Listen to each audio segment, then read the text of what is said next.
bungling that I'm delighted to hear that. Saw. But let's talk about some of the problems that came out of this show. First of all, let's look at the governor's taxing plan and some of the alternatives that were presented by the people throughout the state of Tennessee. Right. We had, among other people on the program, some legislators, both from the Senate and the House, some who opposed the governor's plan vociferously, and a couple who supported it in general terms. And there was quite a dialogue back and forth. As you will remember, during the legislature, the governor came for a program called for reforming the tax structure of the state. His theory is that we badly need an income tax in this state, and that we should have an income tax and correspondingly reduce other methods of taxation, principally the sales tax, so that there is more equitable taxation across the board.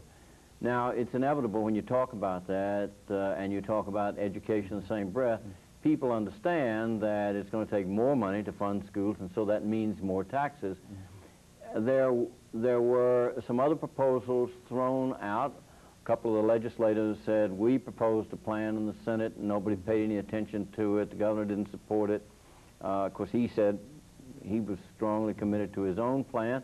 I asked him late in the program, now that his plan is dead and that the legislature has left and didn't enact any plan, and that schools are so badly underfunded, people are laying off teachers or teaching aides in many areas of the state. Some people are talking about charging money to ride school buses to go to school.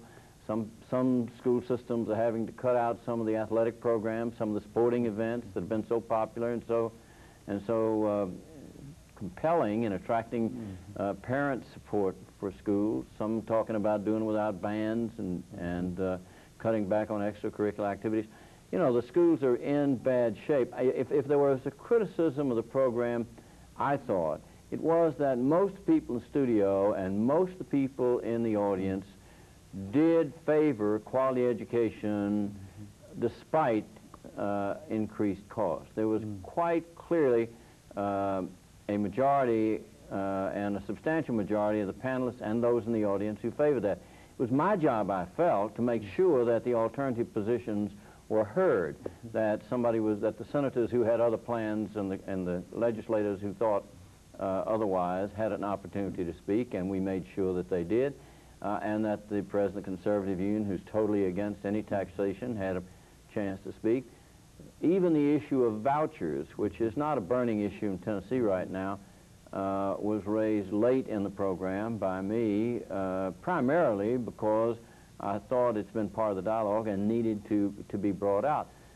Why don't you say something about vouchers? Exactly. Well, here's the and I should say before I go on too far, I don't want to fly under false colors. I am an editorialist. I have expressed opinions in the newspaper about these matters.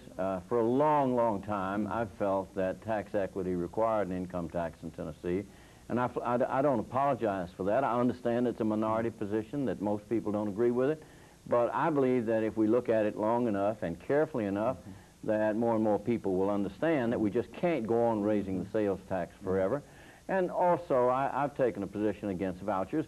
I wanted it raised because people on the other side deserve to be heard on this subject. But the voucher one program would provide that a parent, rather than having to send a child to the public school, would be given an amount of money by the federal government or maybe by the state government, and that parent could then choose to send the child to a private school. Now,